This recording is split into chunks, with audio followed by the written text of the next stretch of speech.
Sing me a song of a lass that is gone. Say, could that lass be I?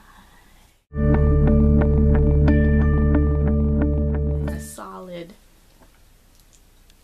85% of the time, I enjoy the book much more than the adaptation, either for reasons of being better written characters or more structural plot, or overall just liking the way one element does it than the other. I would say solid 85% I am team book. Outlander is not one of those times. I found myself really wanting to read the book Outlander before the series came out. However, when I watched the first episode of this season, I was like, I need to know what happens next. I need to read the book.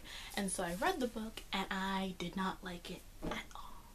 It's hard to explain exactly why, but I think it's so of its time in some really trite and just dry ways. And I think for me, I just personally did not enjoy much of the characters.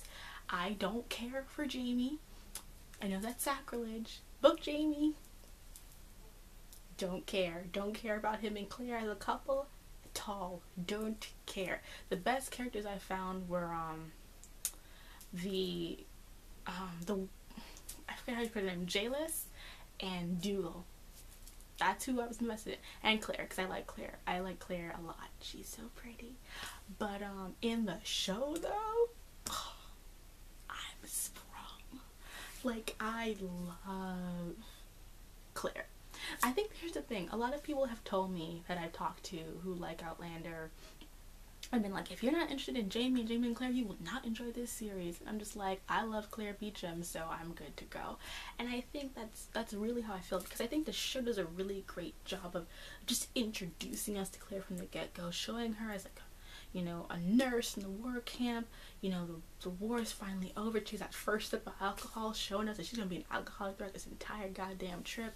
It was just such an interesting view of this character, and at first the voiceover narration was really obnoxious, but as it continued to grow, I really found myself loving it and loving seeing Claire and entering. I think just in terms of pacing, the show does it so much better because of this.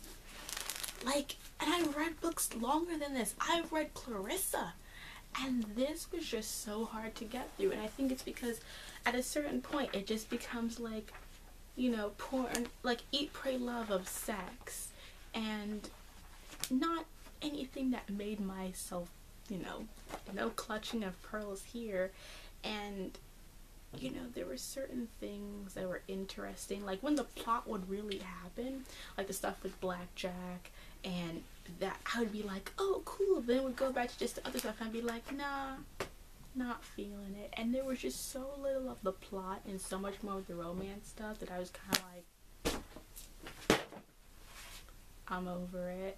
But I do have the other two books because I'm going to give it a valid chance. I want to know what happens, and I heard that people who love that first book don't really care for the next ones. So since I don't like this book, the inverse should work.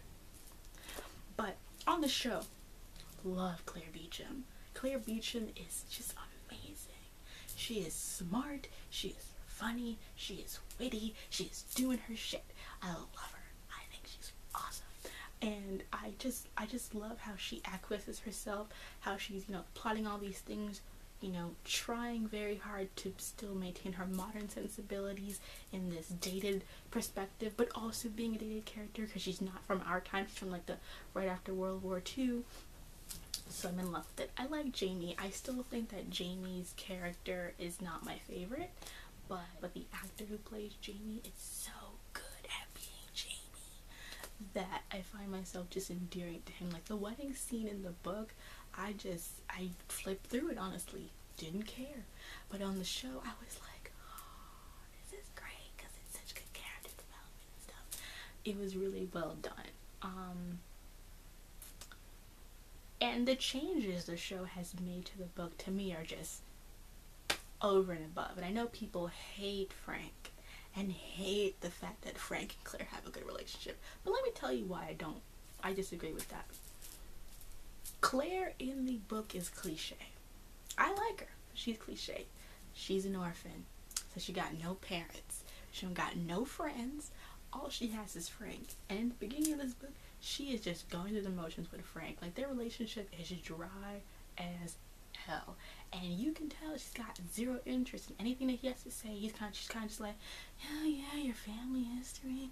Oh yeah, your bullshit stuff. So when I'm watching the show and she's getting head on the table and she's having fun flirting with all his nerdy, intellectual stuff, I'm like, this works for me. Because if you're gonna be a cliche orphan who's got no friends and no family to go back to, you need to at least have your main love interest, aka your husband, be someone that I feel that you should go home to. Because if we don't care about Frank, and if we don't care about Frank and Claire's relationship at all, why do we want her to go back to the future?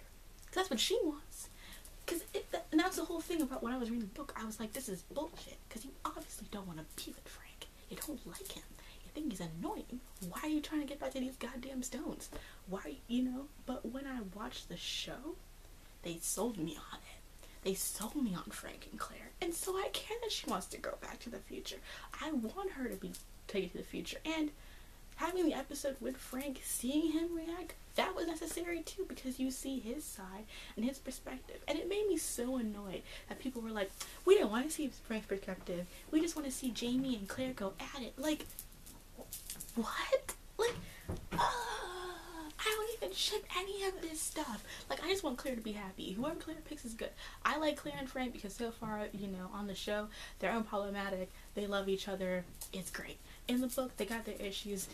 I know he does stuff later on. Apparently, he's a racist. Like, Jamie's that much better. We just had an episode a few episodes back, they're talking about, like, evil Muslims and Turks. So let's just cut the bullshit about, like, yeah. Anyway, and I won't talk about stuff that happens in the future because I don't know. I haven't read them yet. I can only talk about Outlander to Outlander.